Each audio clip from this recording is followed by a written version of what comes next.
Good evening. I'm Glenda Carlin, and this is my weekly A Course in Miracles Zoom meeting. And tonight is Tuesday, March 14th, 2023. And this meeting is 7 to 8 p.m. Eastern Time.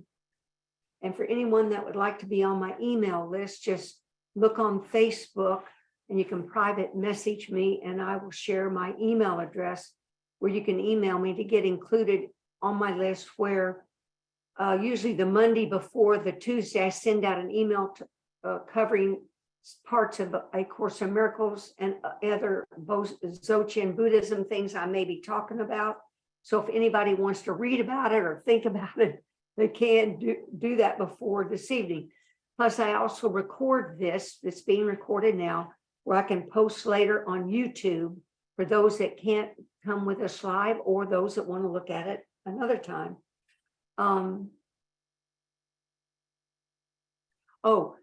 And people like hearing comments and questions. So if during the talk, anybody's got a comment or question, just raise your hand, down that bottom toolbar, or kind of wave at me. And as soon as I can get a pause, I'll call on you. But first thing I want to do is invite in Holy Spirit, Jesus, Buddha, ascended masters, and all enlightened beings to be here now. They're always here, but they cannot intrude upon our will. So we have to invite them in. That's why many times a day, whenever I can think of it, I invite Holy Spirit to help me, guide me what to do or say, and help those here have insights. And in general, let us to have fun as well. Let's see. Plus, I want to, the main practice of A Course in Miracles is recognizing our brothers as holy sons of God. But for those that have followed me along the way, once you assimilate that and can identify yourself that you're a holy son of God, which is difficult for a lot of people, or call yourself Christ or Buddha, the next thing you want to consider is that you're actually, there's only God. So you're really God, because I think it's lesson 183 where Jesus says, your name is God, same as God, which is difficult. Well, I'm not being arrogant. Of course, he's our source and origin of all things, but the origin of all things can only create the sameness as he. Unfortunately, we've seemed to fall asleep. So our realization that we're a Christ, a Buddha, or God is veiled, obscured from us. We need not really change, just recognize. Jesus says somewhere in the Course, it is a recognition, not a change at all. But in the process, just like Dzogchen Buddhism teaches and Jesus teaches in the Course, in the illusion, there are illusions to help you get out of the illusion. And the main one is Jesus's advanced forgiveness, where we think of our brother as Christ, Buddha, or Spirit. So that's why I start the meeting like addressing each person. Holy Son of God, Barbie. Holy Son of God, Leon. Holy Son of God, Nance. Holy Son of God, James. Welcome, James. Holy Son of God, Julia. Holy Son of God, Alvaro. Holy Son of God, Sally. Holy Son of God, Teresa. Welcome. Holy Son of God, Lynn. Holy Son of God, Gabriel. Holy Son of God, Debbie. Holy Son of God, person with a phone number. Holy Son of God, and Holy Son of God, Glenda. And that's one of the 9 things that I do every day, is being mindful of what I'm thinking, saying, and doing about my brothers. When I have a conversation on the phone with one of my family members or with someone, or I see a neighbor, or I'm out walking, I'm at the grocery store, as soon as I can, I remember what they are. And that's simply called practicing, integrating this into your daily life.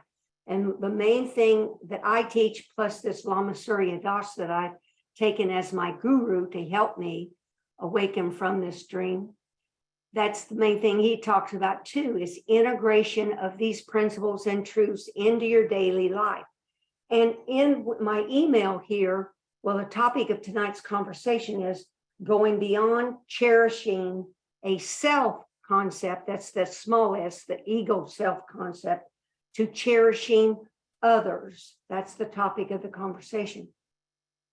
But the integrating of these principles, because as I look back on my awakening process, the accelerate, it greatly accelerated when I started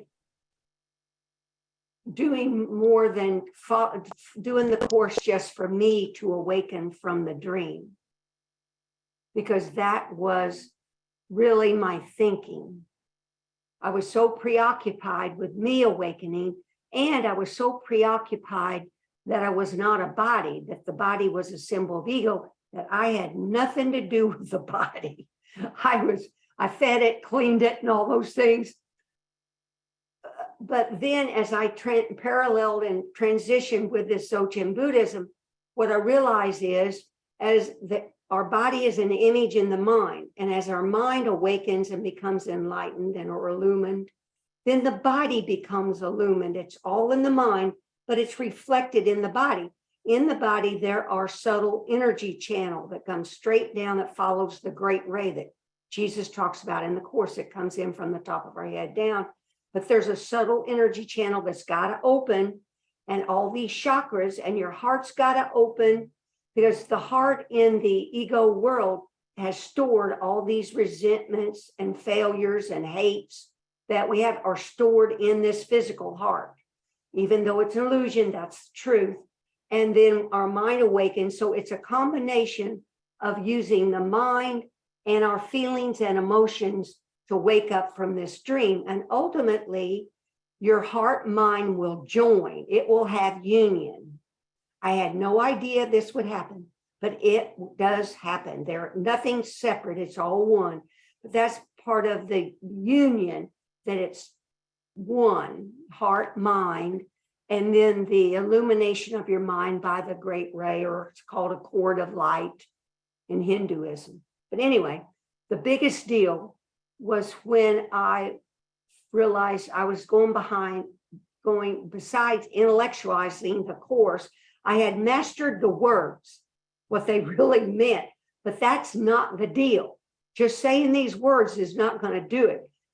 I needed and did start to feel the meaning of the words. And the only way I transitioned to the course, feeling the meaning of the words, was with this Dzogchen Buddhism. We meditate daily I meditate daily with a group out of LA. And then on Sunday, the Lama Surya Das has a free town hall meditation. And during that meditation, we chant and pray. I could not say these chants. They're in Tibetan or a foreign language. And then they have the English translation. All that's required is for me to just do the best I could. My intent was there, and I would read these translations. And what I realized happened is, as I tried to say these chants and prayers, I absorbed these sounds, and science has proven that the nose, the sinuses, those open with sounds. And these chants and prayers, and then in the course lessons, when you get in the groove of that lesson versus the meaning of the lesson, you can feel them, but the real feeling came when my senses open in my head, my hearing, my sight, my nose, my throat. And then I felt the meaning of these words of I was awakening for the betterment of all beings. And I never got that before, because I was practicing the course and never thought about it that way. I was awakening the heck to wake myself up. And see, that is called a self-concept. That's cherishing a self-concept versus cherishing all sentient beings, which are our brothers. Now, of course, we're not, Jesus says, you're the salvation of the world. Now, that's a big statement. He says that you're the salvation of the world. What the heck does he mean? As you awaken and you become more alert and mindful and relax and surrender to this light and spirit, this Christ nature, Buddha nature that you are, more light radiates from you, and more ease, more love, unconditional love starts to radiate from you, and it goes out into the world. That's how, and you're then remembering to look at every brother and think of them as spirit, Christ, Buddha, or God. These are huge, huge truths. Anyway, and that's why in my course, these course teachings, I'm trying to give you guys a leg up so you don't waste some years that I was wasting. I had mastered the words. It's intellectualizing the words. You want to get the feeling of the words, and to do it, it's called faking it while you make it. Because as I say, these people are spirit years ago, I didn't mean it and I didn't believe it. But ultimately, as I practiced, I believed it. It builds on itself. But if you don't practice, integrate this practice into a daily practice, multiple times a day, thinking of having a sticky note, or I would print out notes and lay by my chair and tape on my door before I went outside. I would carry printed out notes myself as I walk. I walk about 2 miles in the morning, 2 miles in the evening. I would use that time not just as a walking meditation, but I would pull out my note and I would read my note and I would contemplate the truth and sit with it. And as I walked, ask Holy Spirit, help me get this at a deep, deep level. And then I'd look out and practice on the neighbors, or I would look at their houses and say, I love you.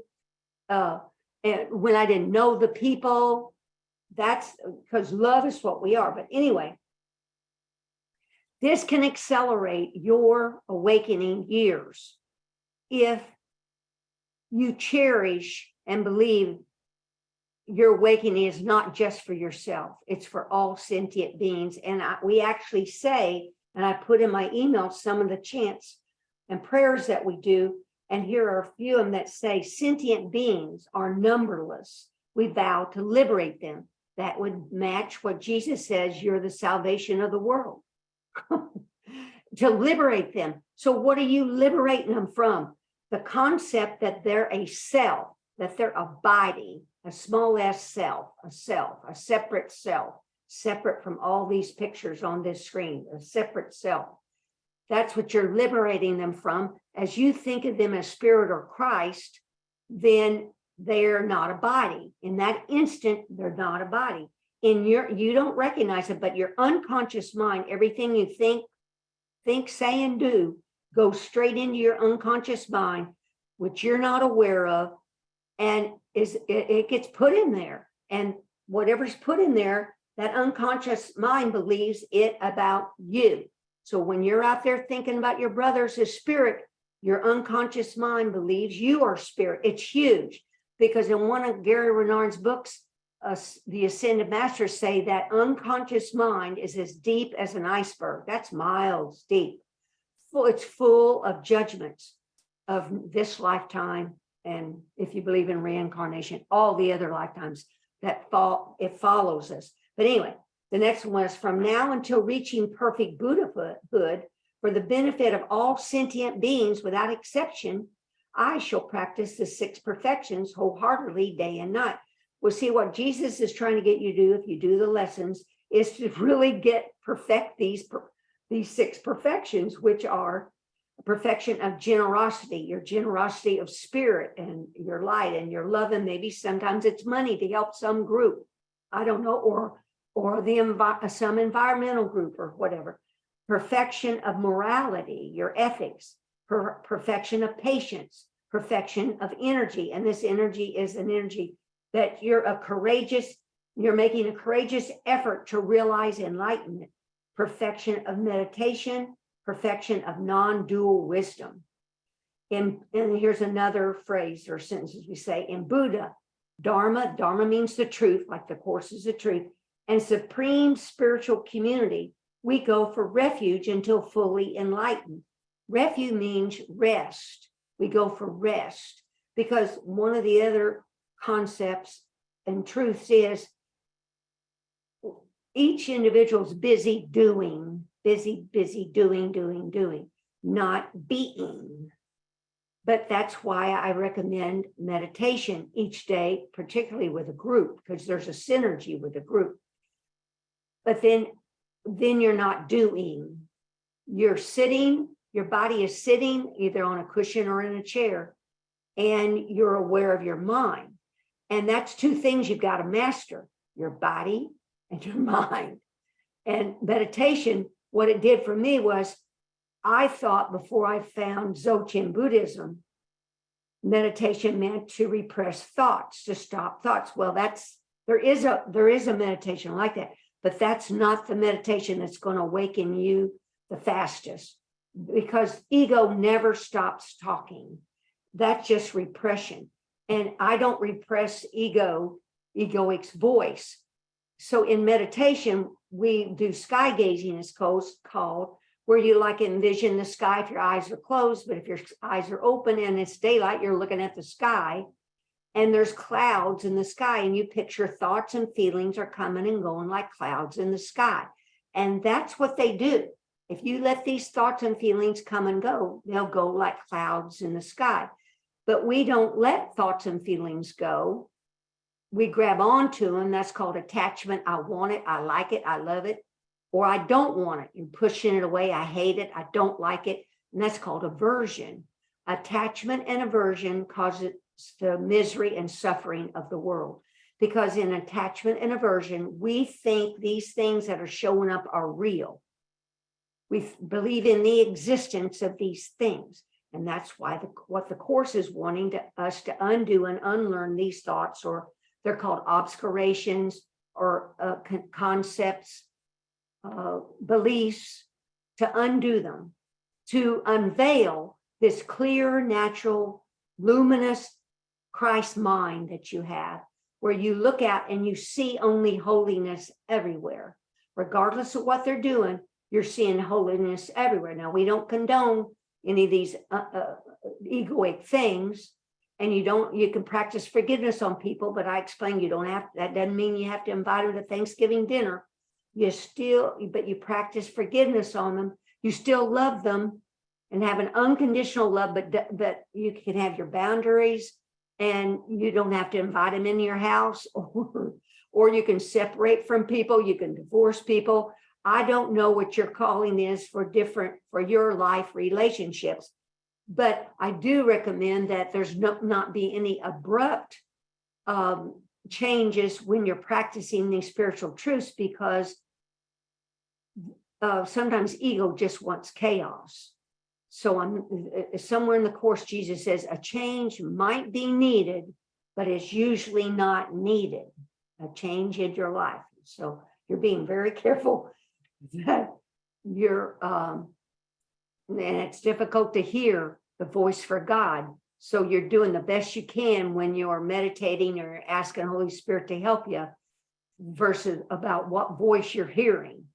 And it's usually, if you feel calm and peaceful and not confused, you could be hearing the right voice. But sit with it until you feel calm and not pressured by something, and then you might try it. But then you adapt, and we're talking little steps here. Then you adapt, and you're going with the flow. You're observing, you're aware of what's going on, because that's how, when you're in the awakened, illumined Christ Buddha nature, you've not sat down on your cushion and never left your house again. No. Now that's how some people are, one says, but that's not what Jesus is teaching, or Dzogchen Buddhism is teaching. Is that when you're an awakened, enlightened person, you interact with life, you're spontaneously present, being guided by your higher nature, what to do or say, and you're extending this light and love. And by what you say, it may not even sound like a spiritual truth, but it may be something somebody needed to hear. I have no idea. But the thing is that you're interacting with life. You're also enjoying life. You have vacations, relationships, you eat food, you do all the same things. But the difference now is you are awake. You're aware you're eating this food. You're aware you're watching this TV program. You're aware, and you've chosen to do these things. you're not doing things based on knee-jerk ego reactions, etc. Okay, so now let's skip here to this, to some things I wrote down to see Holy Spirit help me write this email. So in the Course, I looked up about what Jesus, the whole thing. When I look at the whole Course in Miracles, it is liberating your higher self-liberation. And this self is your Christ Buddha self. The whole purpose of the Course is that self-liberation from the ego self-concept. But anyway, here's what Jesus says, and it's in chapter 31, section 7, paragraph 11. He holds, this is the Son of God, he holds no concept of himself between his calm and open eyes, and what he sees, he brings the light to what he looks upon, that he may see it as it really is. See, that's what we're talking about, that advanced forgiveness. Right now, you don't see the light that they are, but you're imagining their light and their spirit. But here's no concept of himself. And then this sentence really kind of blew me away. Here's what Jesus says. Whatever form temptation seems to take, that sentence is, whatever form temptation seems to take, it always but reflects a wish to be a self that you are not. Now that blew me away, because look at that sentence. Every temptation, that's everything. It says that that's ego, always tempting, desires, wishes, all that. Whatever form temptation seems to take, it always but reflects a wish to be a self that you are not. And from that wish, a concept arises. So the self-concept arose of a body. We fell asleep believing we're a body, imprisoned in a body. And therefore, then we're born into a body. And then all our bodies teach us through education, you're a body, and teach you how to spell and count and all these man culture things, personalities, your roles. But at some point, if you can integrate these spiritual truths within your life, you are not this self, a personality. You're not a person, even though you're a unique Christ, a unique Buddha, and you'll express yourself uniquely. But the wish, a concept arises, and that concept was a body. It will remain your concept of yourself until the wish that fathered it no longer is held dear, till you don't hold it dear. Now, how I can save you years of time is just believe Jesus here, that the problem is you think you're a self. Then how can you undo that self? And that's the lessons in the Course. But then I'm going to give you things that I do. There's an actual book Lama Surya Das has got, letting go of the person you used to be. Letting go of the person you used to be. I use this book along with meditation and Holy Spirit's guidance to let go of my egoic self.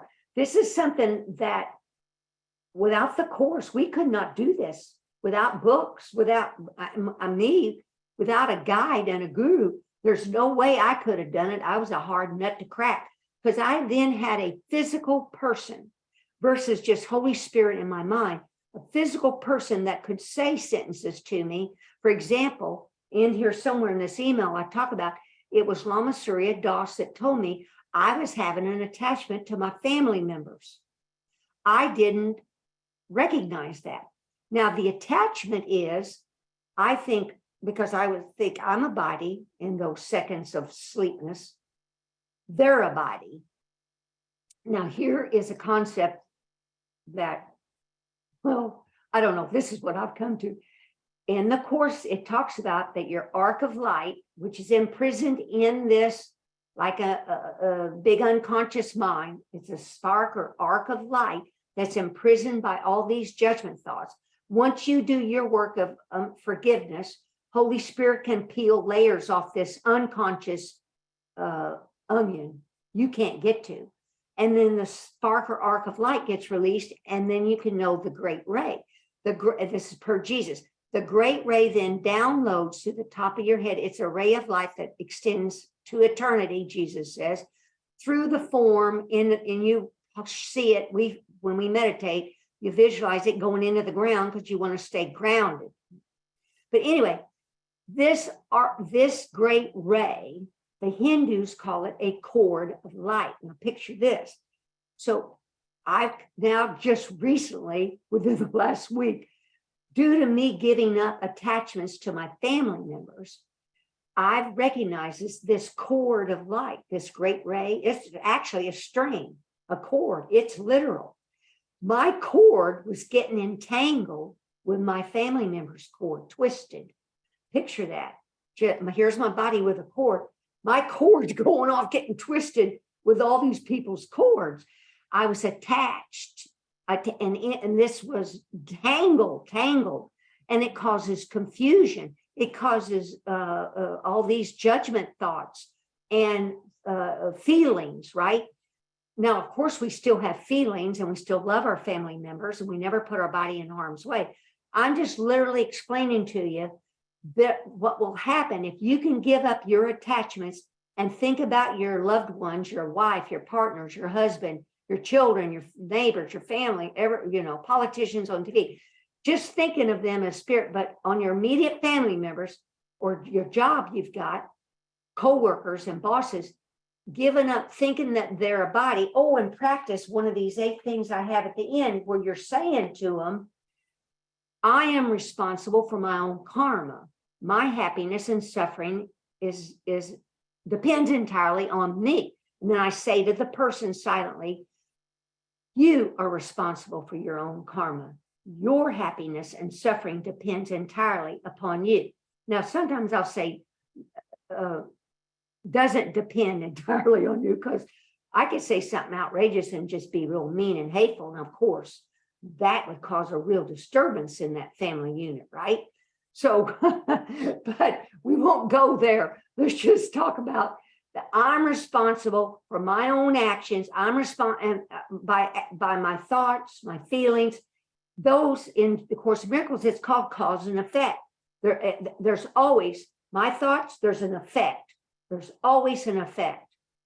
And the cause in the Course is we think we're God, and the effect is then we think all these false beliefs. We have then all these other effects that radiate out that cause all this turmoil, all this entangled cords. But you can free up your cord of light, your great ray, and free up your family member's cord of light. It's liberation. This is called self-liberation, meaning you're liberating your natural Buddha self, your natural Christ self, by thinking of yourself as spirit and light, but also thinking about the consequences of my thoughts, actions, and feelings. Now, we still do things with that we react, but as soon as I can, I come back on them and change it in my mind, or I'll say to a person, I'll actually say, I'm really sorry. I did not mean to say that. I did not mean to hurt your feelings. Now, granted, of course, I can't hurt anybody's feelings, but I realized I said something that I didn't want to say. So I'm taking responsibility for it. But each of you come up with your own routine. But the thing is, wow, it's huge what we've done in this lifetime. Think about, to me, every person's got a string and a cord, and every relationship we've had, we're tangled with it. And what you want to do is go back in your past jobs, your past relationships, and practice these things in my email about liberating these people, letting these people go as spirit and letting them be responsible for their happiness and suffering and not you. Okay, well, anyway, but Jesus, to finish it, but while you cherish it, meaning cherish your concept that you're a self, you will behold your brother in the likeness of that self, whose image has the wish begot of you, meaning as you think of yourself, you're a body, then your brother's a body. So that's why we're faking it while we make it. You think of yourself as spirit, think of your brother as spirit. That's page 1. Let's see what page 2, what else Jesus says here. Per Jesus, if you cherish one illusion, that will make all illusions real to you. And here's the quote. Now picture that, one illusion. So if you have one of your brothers out there that you seem to hate, or a politician you don't like, woohoo, that will stop you from awakening. You cannot have one judgment or one hate. That will stop you from awakening. That's why you ask Holy Spirit, show me the things I hate or don't like. And you just write them down. And you don't let ego judge you. Well, you shouldn't have been saying that about that person anyway. Well, that's just ego. These are all knee-jerk things. You're just writing them down. They're facts. And then you're practicing forgiveness on them. But here's what Jesus says.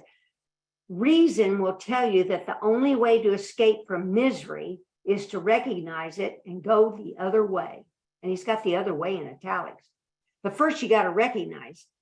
So your feelings and your mood tell you and help you recognize what judgments you've done. Anyway, truth is the same and misery the same, but they are different from each other in every way, in every instance, and without exception. To believe that one exception can exist is to confuse what is the same with what is different. One illusion cherished and defended against the truth makes all truth meaningless and all illusions real. That's chapter 22, section 2, paragraph 4. So you're not going to beat yourself up about this stuff. You're practicing. Now think about it. There's 8 billion people and you all are practicing the course. Wow, it's huge. Or whatever other truths you're practicing, whatever you're meditating, it's huge. You're trying to wake up from the dream. The rest of humanity is ignorant of this. They have no idea what's happening. They think it's just the truth. You're born into a certain family. You go to school, you learn, you get a job, you get married, you have children, and you die. You might have some vacations and some fun along the way. That was, and if I believe in Jesus, I'll go to heaven. I wish it was that simple. No. Because in reality, there is no living and dying. That's how you know this is an illusion. In reality, in God's source presence, it's eternal. There's no death. We've made up this dream in it. And how else could you dream up a power greater than God, but in a dream? Because it's not true. So anyway, the impermanence of this is the actual testament to none of this stuff is real. But again, we never put our body in harm's way. We feed it, take care of it, because you want to awaken from the dream. You want to keep it going. I give it vitamins. I try to feed it right. Drink water, walk, balance, I don't want to exercise, but when I'm exercising, I'm thinking I'm spirit walking around here in the great, in Dzogchen it's called emptiness. But see, when I use that word emptiness with course students, that seems pretty bizarre because it's emptiness means fullness. Everything is included. Emptiness just implies there's no obscurations. There's no separate little images like we look on this screen. That's emptiness, purity. There's no obscurations. It's pure. So I'm walking around in purity and holiness. I call it holiness. Now, there's just holiness everywhere because there's only God. But anyway, okay, I want to read some more things here because, wow, time goes.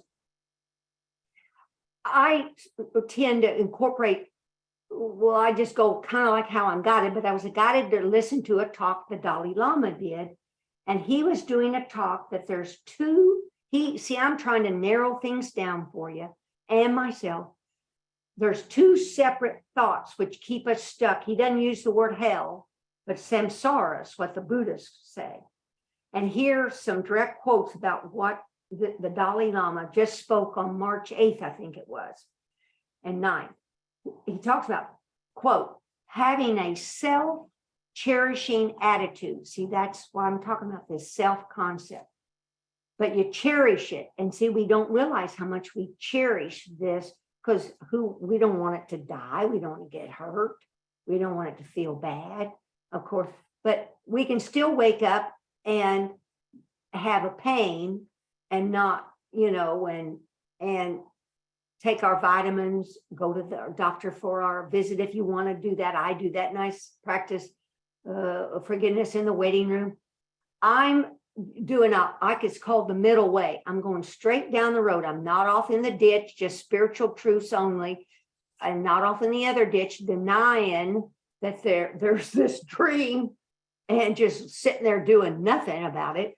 But anyway, but cherishing of the self, he says, cherishing attitude and clinging to the true independent existence of things. Clinging, meaning clinging to the true existence of things, which means like we see the images on the screen or the world. We look out in our neighborhood, that we're clinging to the true existence that world out there is real, the existence of the world, and there's an existence of self.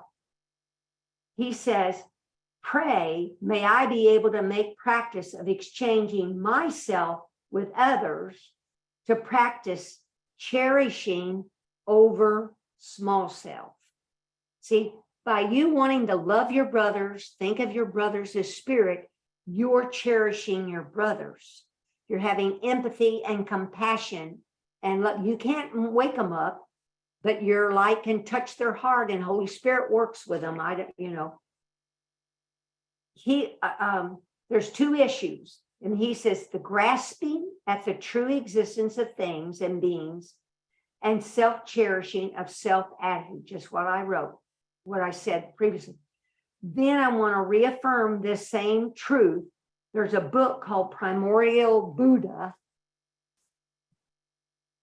this voice of primordial Buddha, voice of primordial Buddha, by ANAMTHUBTEN.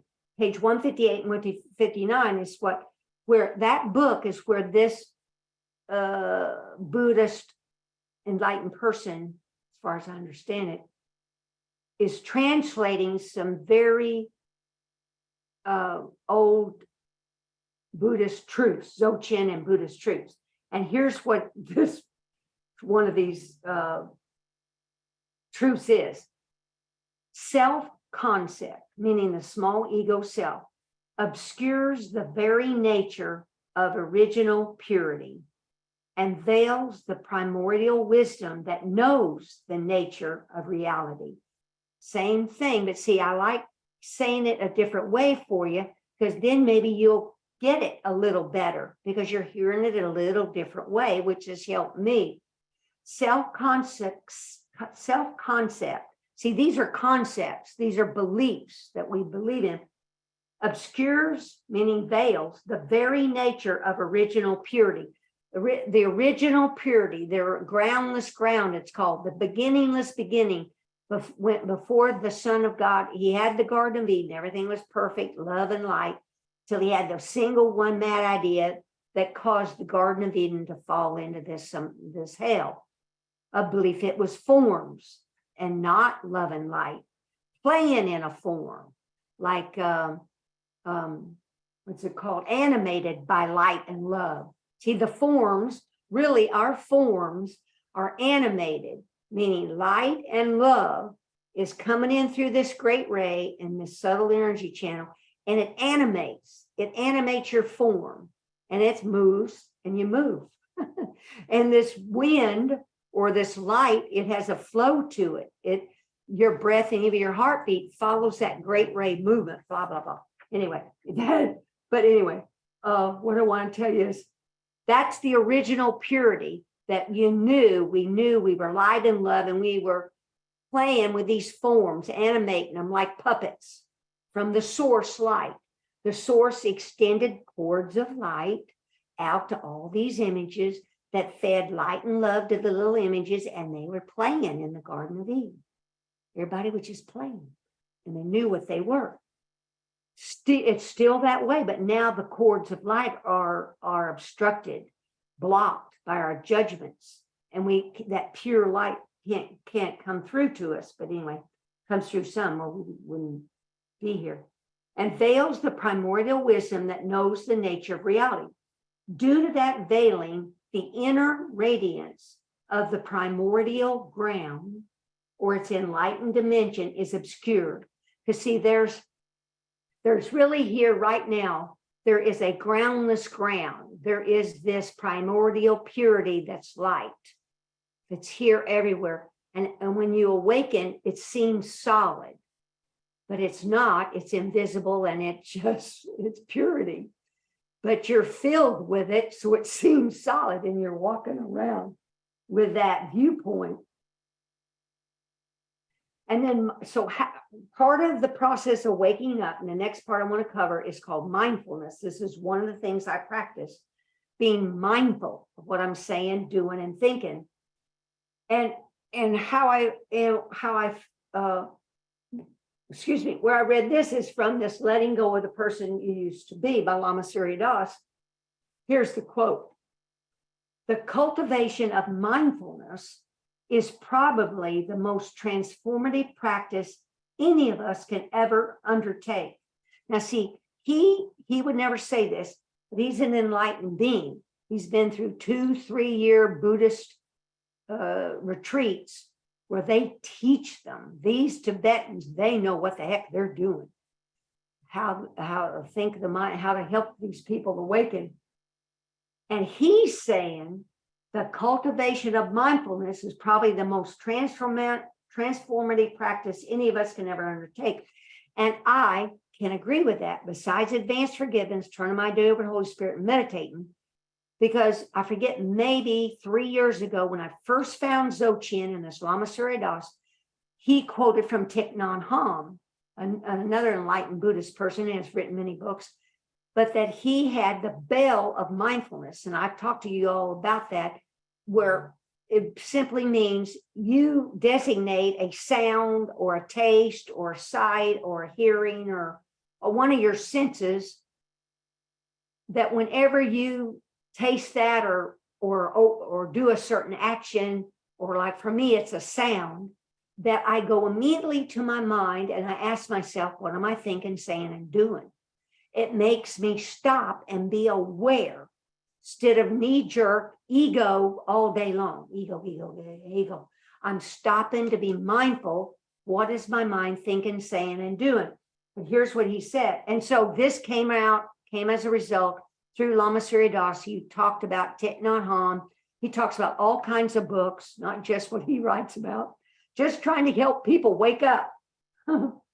In mindfulness, we learn how to be awake and aware, and we learn to accept what is. See, we learn to accept what is, like we're not attachment or aversion to what shows up in front of our face. Now, granted, if I have a pain in my leg, I'm going to go to the doctor after a bit to get it checked out, but I'm not having aversion to it, not going crazy, screaming, why is my leg hurting or something. It just becomes a fact. Glenda's leg's got this pain. But anyway, you become awake and aware, and you accept what is, the flow of things coming and going in front of you without attachment and aversion is what he's talking about there. Thus, we can continuously restore and renew ourselves and refresh our vision of life. And see, that's what I'm asking. As you become awake and aware and mindful, ooh, what was I just thinking? Oh, I was just telling that politician he was stupid, or I don't like that stupid politician, or whatever the knee-jerk thing ego just said. Then I come back, I choose again. That's rules for decision. You choose again, but I have to stop and take responsibility for what I'm thinking, saying, and doing. All right, let's see what I'm refreshing, like he says here, that restores and renews and refreshes our vision. And then I think about that politician as spirit.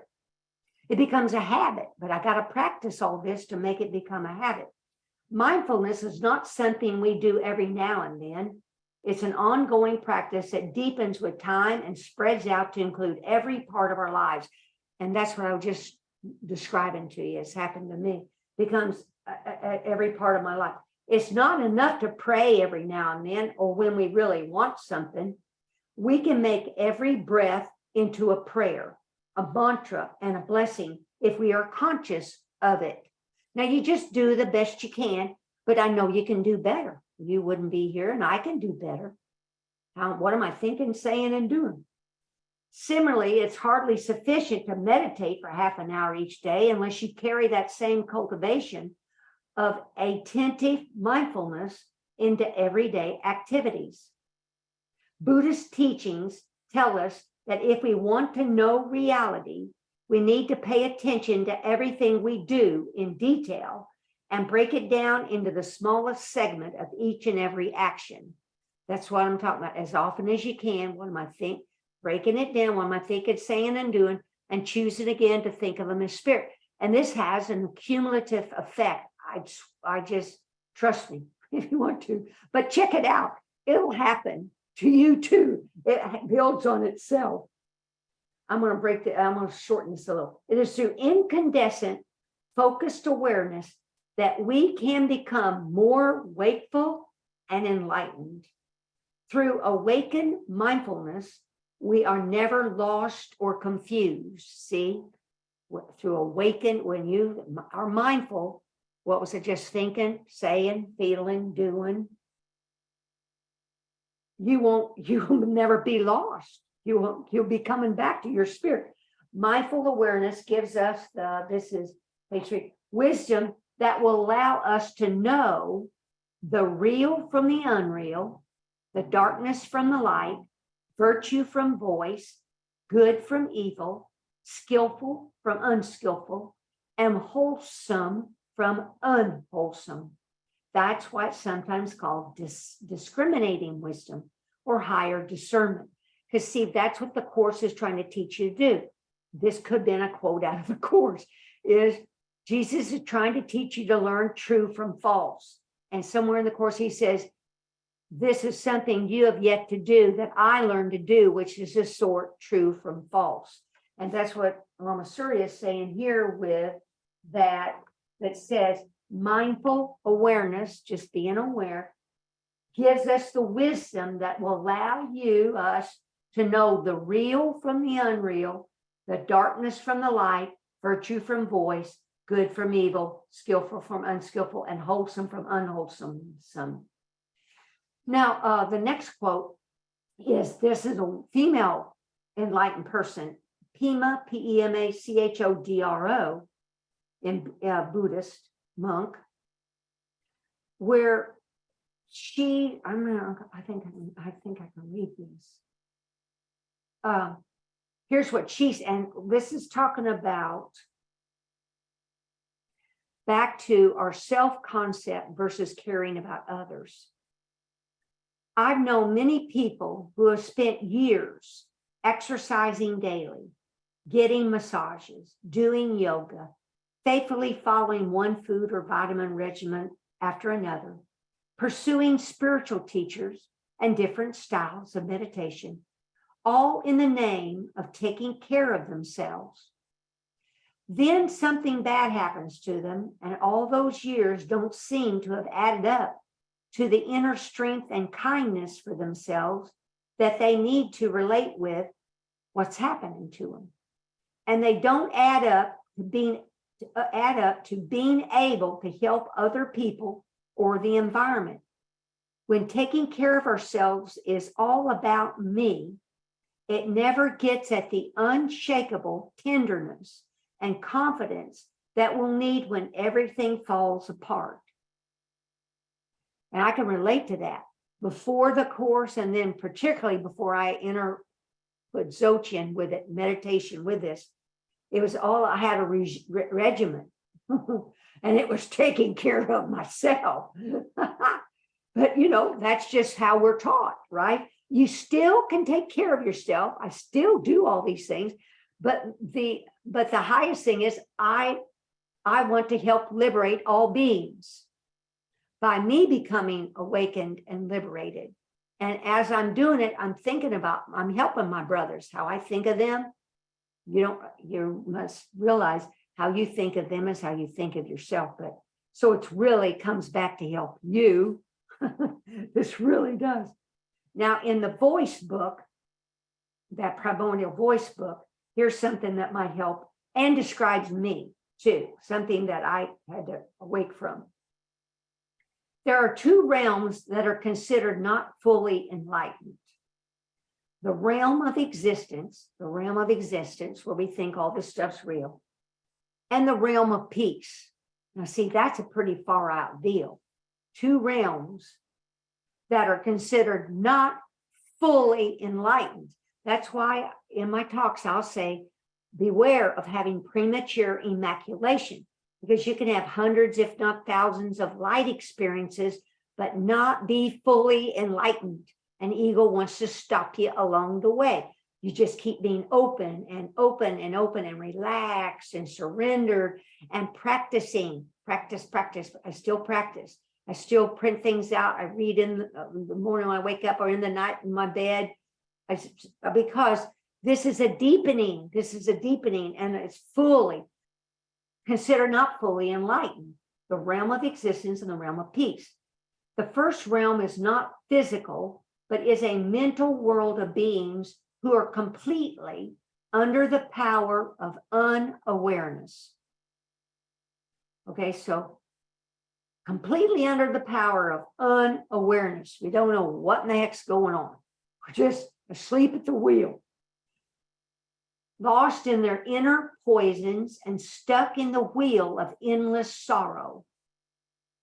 There are also spiritual beings, and this was naming me, and it's called, such as, there's some words here I can't really say, Shravikas and Pratikaya Buddhas, who may achieve their own inner version of nirvana or deep peace, and unlike ordinary people, they are not troubled with their inner poisons. And see, I didn't realize it. Lama Sri Das brought this to my attention, because that was about my attachments to my loved ones. And peace. I forget how he really did this, but he will talk about that there's people, in Buddhism, they'll talk about there's a boat and people are in the boat going across the water from hell, samsara, traveling across the water to heaven or nirvana. And he says there's some of these people just keep staying in this boat because they're just keep reading all these words, or they just love this bliss and peace. And see, I had mastered the words and then I'd gotten the peace in, but I had not achieved, was still working on achieving full enlightenment. But here's the thing is, they're not troubled with inner poisons. So I had my peace. Oh, here's the deal. I had my peace, but I still was attached and didn't know it to my family members. And that was letting go then this karma practice, where then I am able to release them and release myself. It's called self-liberation. That self is your Christ Buddha self being liberated. When you let all these other people go and don't have attachments. But I want to finish reading this. I see that I was, I'm going to go back up here where this quote. These are these spiritual beings who achieve their own version of nirvana or deep peace, and unlike ordinary people, they're not troubled with their inner poisons. They sometimes get very attached to that peace. Inner peace is a sublime state of mind where there's not as much suffering, but it becomes an obstacle to being fully awakened. In general, these Prati Buddhas are considered an archetypal beings who are stuck in such peace. There's all kinds of people like that, because ego gets them and thinking they've got peace, then they're there, they're home. But just ask Holy Spirit to help you about your journaling and seeing your attachments, and how you can particularly tell if somebody died in your family, how bonkers would you go? Or if you got hurt, how bonkers would you go? That'll tell you, really, it might be peaceful, but then if you go bonkers with this stuff, you're in this spiritual archetype stuck in peace. Now, that's great. That's along the path. You're further along the path than the majority of the people, but you're not fully awakened or enlightened. That's all I'm wanting to share, because I just see so many course students that get stuck in a certain spot. It's a forever opening and awakening and enlightenment. Also, let's see now what I want to go to things I do. The first one is this karma thing. I am responsible for my own karma. My happiness and suffering depends entirely on me. To my family members, I say, you are responsible for your own karma. Silently, I say this. I would never say this to their face. Your happiness and suffering depends entirely on you, not me. But granted, I'm kind and loving. And if I do some stupid knee-jerk thing, I apologize and make up. Okay. 3, I say to myself, do the best you can and let go, and whatever happens, happens. We kind of talked about that last week. That's all we can do. You just do the best you can and let go, and whatever happens and happens. But you're solid enough in your faith and practice, then you adapt. You see what's going on. You talk to yourself. You talk to Holy Spirit. You talk to friends or family or a support group or whomever, and you're getting advice if you need it. Now, I don't know if somebody got unmuted or not. I practice Jesus' advanced forgiveness. Already talked about all that. I ask Holy Spirit to guide me what to do or say. I practice mindfulness. I use that sound, like I said. I look out and I say, I see the holiness of this clear light of holiness. And then besides doing that every day, I meditate daily with a group of people. Besides, I have short meditations throughout the day. Shorties, quickies, they're called. Minute, could be a minute, 5 minutes, where you go to your mind and you see that vertical, you picture a vertical alignment. And when your mind wanders off to an errand or something you're going to do, you simply bring your mind back to that spaciousness, to that vertical space in the middle, and pause and remember what you are, spirit, and then you go on with your day. That's the last one of the things I can remember. Now, does anyone have anything to say or comment on before I stop the recording? Yes, Miss Barbie, you have to unmute yourself, honey. What's the difference between awakening and enlightenment?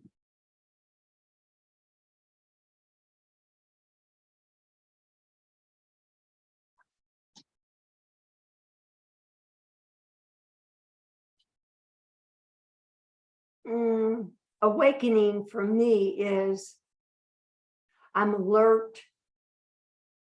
I'm awake to the reality. I'm no longer falling into the world exists. You're awake. You're aware. So you have the awareness about you. Around me and what I am. I'm awake and I'm spirit.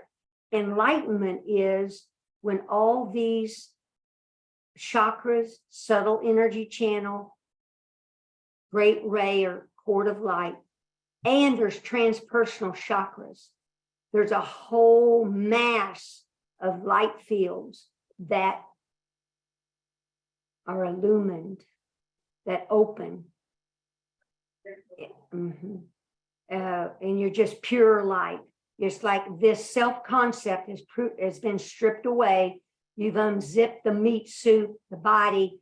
It's unzipped, and you're kind of just laying like out flat. And the universe is your body is the universe, the mandala of the universe. Your heart is all beings. Everything is flowing and coming and going through you, because your body's no longer a separate form. It's unzipped, it's illumined, it's one with this total purity and holiness of source.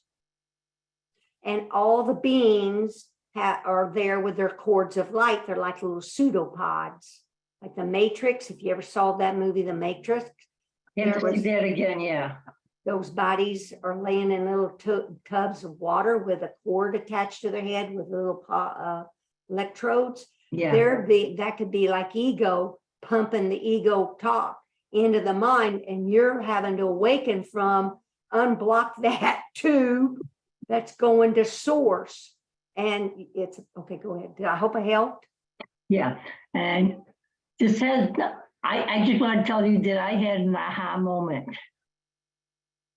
After our discussion 2 weeks ago, and I told you the experience, that Wednesday, I'm laying in bed and, I'm having the experience of me being in the sky and all this and that.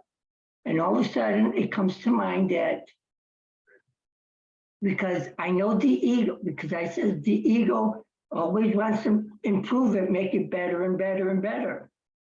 But because a couple of times I just said that sometimes when I have these experiences, they last an hour, 2 hours, then my day is, my morning, I'm so tired. But I think that's the ego telling me that I'm tired, that I don't want these experiences because I'm trying to get away from him. So the aha moment was that I'm laying in bed and I says, I don't care if I see these experiences. I don't care if they come and go. I just want like seeing the stars because that's a peace. But I says, I don't care if I see this because I know it's inside me. And it's like, cherishing.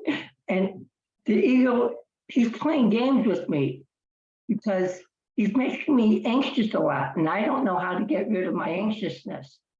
Remember the 3 deep breaths. Take a deep breath, Okay. the bottom of your navel, deep breath in, just hold it a second, and then have a long exhale saying, A-H, ah. Yeah, okay. I keep on forgetting that. Do 3 of them. It'll relax you. Now, before I forget, here's the thing.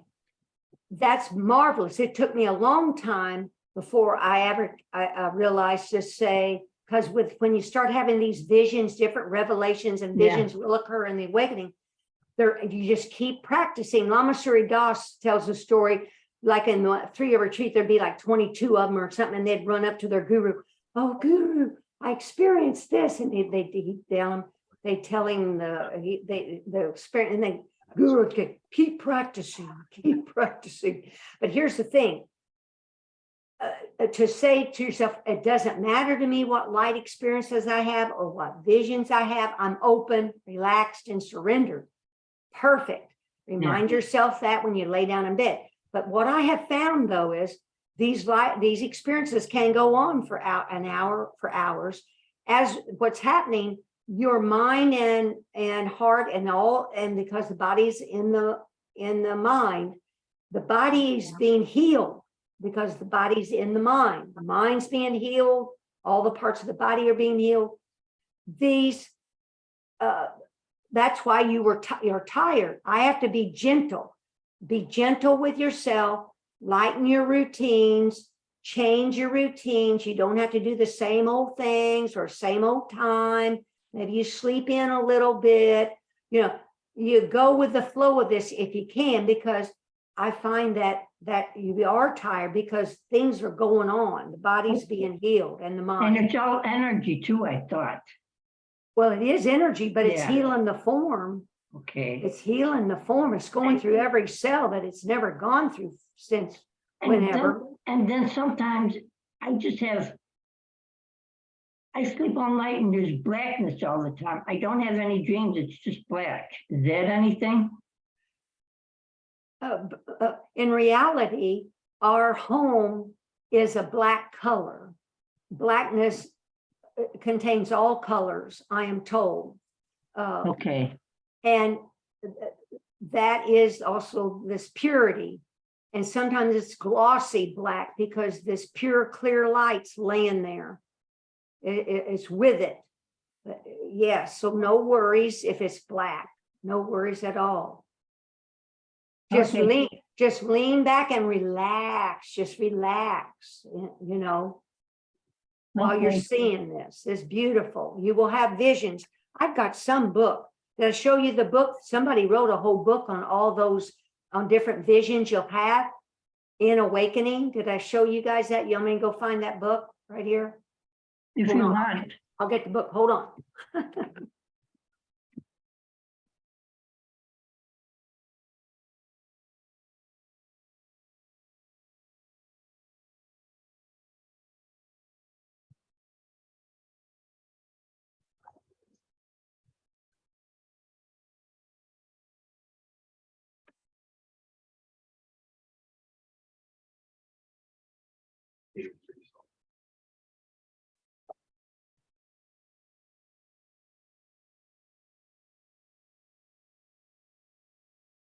Okay, here's the book. It's called Luminous Heart of Inner Radiance by Robert and Rachel OLDS. Okay, thank you. Luminous Heart. And these people, I forget if it took 7 years, I forget how long.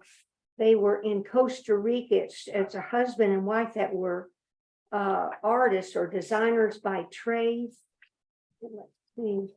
And they had been doing different spiritual. They spent 9 years in a retreat together in Northern California. Then they left there and went somewhere. I forget if it was Costa Rica.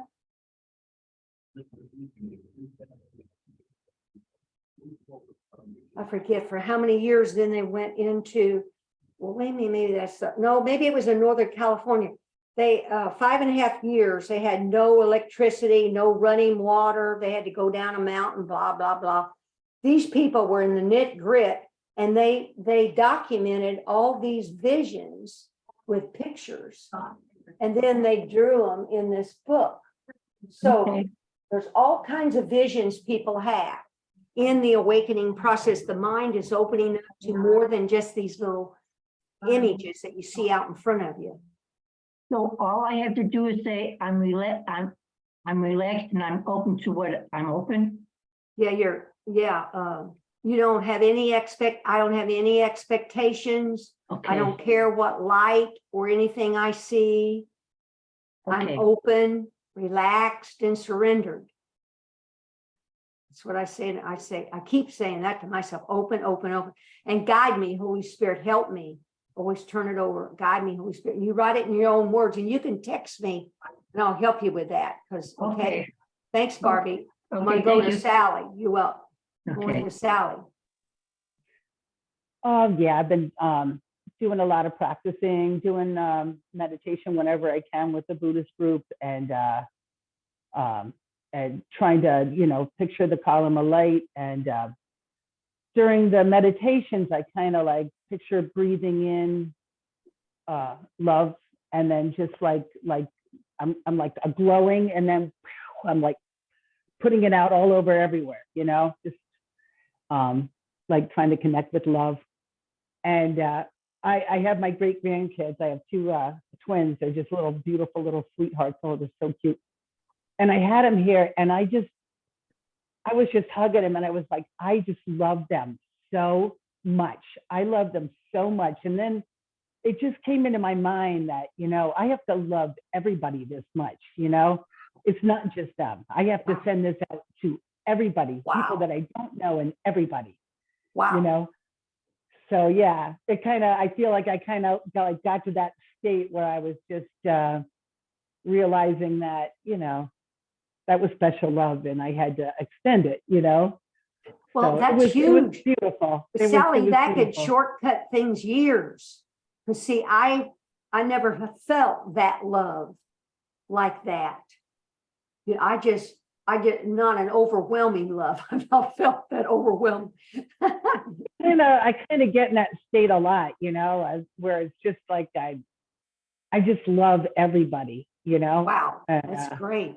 Well, now that could be the peace thing. So then look at your family members and think about not being attached to them, and those grandchildren. That was like that where I read it's in the email, attached to peace and love. ego will work that one up because it takes a Yeah. while to let go unless you're really on it, to let go these attachments of our family members. Yeah. Yeah, that's good advice. Thank you.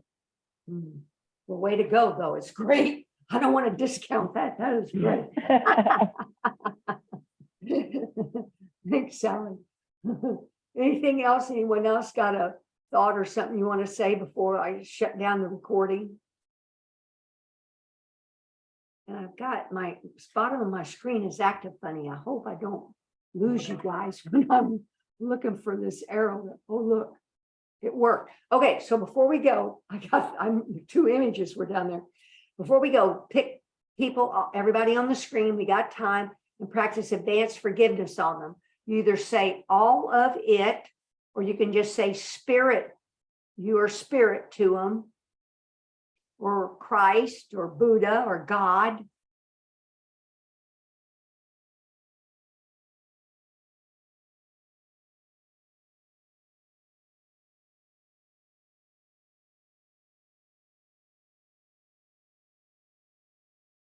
Yeah, see how it just takes a second or two, but we just got to remember to do it.